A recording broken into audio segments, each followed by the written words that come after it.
कभी अगर बनना हो तो बाज बनना, लेकिन कभी तोता मत बनना। तोता बोलता तो बहुत है, लेकिन ज्यादा ऊंचाई तक उड़ नहीं सकता।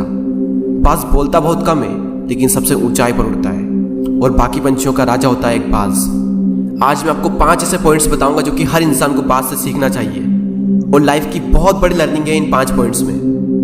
पहला लेसन, ईगल फ्लाई अलोन। बाज अकेले उड़ता है और बाकी पंछियों के मुकाबले सबसे ऊंचाई पर उड़ता है।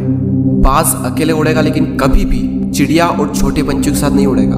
बाज हमेशा या तो बाज के साथ उड़ता है या फिर अकेला उड़ता है। और इस समय यह सीख मिलती है कि छोटी सोच वाले लोगों से हमेशा दूर रहें और अकेले रहो, क्योंकि यही वो समय है जब खुद को जानने का असली मौका मिलता है। दूसरा लेसन, बाज का विजन बहुत ज़्यादा क्लियर होता है और बहुत ज़्यादा स्ट्रॉन्ग होता है। बाज अपने शिकार को 5 किलोमीटर दूर से ही देख लेता है और जब एक बार उसे अपना लक्ष्य दिख जाता है तो उसके बाद चाहे रास्ते में कितनी भी मुश्किलें क्यों ना आए, वो अपने लक्ष्य को हासिल करके ही दम लेता है। इससे भी एक बहुत बड़ी सीख मिलती है कि अपना विजन क्लियर रखो और उसे हासिल करने में फिर चाहे कितनी भी मुश्किलें क्यों ना आए, पीछे मत हटो उस बाज की तरह। तीसरा लेसन, बाज कभी भी मरे हुए जानवरों को नहीं खाता, वो हमेशा जिंदा शिकार करता है। और इससे हमें यह सीख मिलती है कि जो हमारा पास्ट है वो मर चुका है, तो अपने उन मरे हुए सड़े हुए थॉट्स पर ध्यान मत दो और अपनी आने वाली ताज़ी फ्रेश जिंदगी पर ध्यान लगाओ।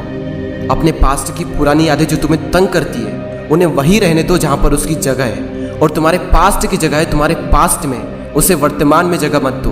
क्योंकि एक बार अगर तुम्हारा पास्ट तुम्हारे प्रेजेंट में आ गया तो तुम्हारा पास्ट तुम्हें कभी प्रेजेंट में नहीं रहने देगा।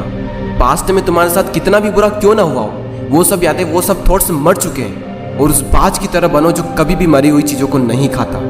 चौथा लेसन, जब आंधी तूफान आते हैं तो बाज बहुत ज़्यादा एक्साइटेड हो जाता है। जब बारिश होती है तो सारे पंछी छिपकर बैठ जाते हैं, लेकिन बाज को बड़ा मज़ा आता है। जब तेज हवाएं चलती है तो बाज उन हवाओं के सहारे और तेज़ी से ऊपर की ओर उठता है, और ऊपर उड़ते उड़ते इतना ऊपर उड़ जाता है कि बादलों से भी ऊपर पहुंच जाता है। और इससे भी एक बहुत बड़ी सीख मिलती है कि मुसीबत में मज़ा ढूंढो। और नेपोलियन हिल ने एक बार कहा था कि हर बड़ी चुनौती अपने साथ में एक बहुत बड़ा अवसर लेकर आती है।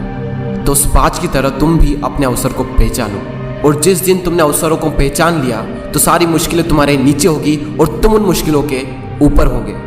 फिफ्थ लेसन, बाज अपने घोंसलों में से सॉफ्ट घास को हमेशा निकाल देता है ताकि बाज का जो बच्चा होता है वो उसमें कंफर्टेबल ना हो सके, क्योंकि अगर वो घोंसले में कंफर्टेबल हो गया तो वो वहीं रहना पसंद करेगा। लेकिन बाज ऐसा कभी होने नहीं देता।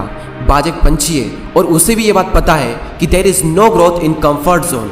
लेकिन हम तो इंसान है ना, और इंसान होने के बावजूद भी कई सारे लोग इस बात को समझते ही नहीं।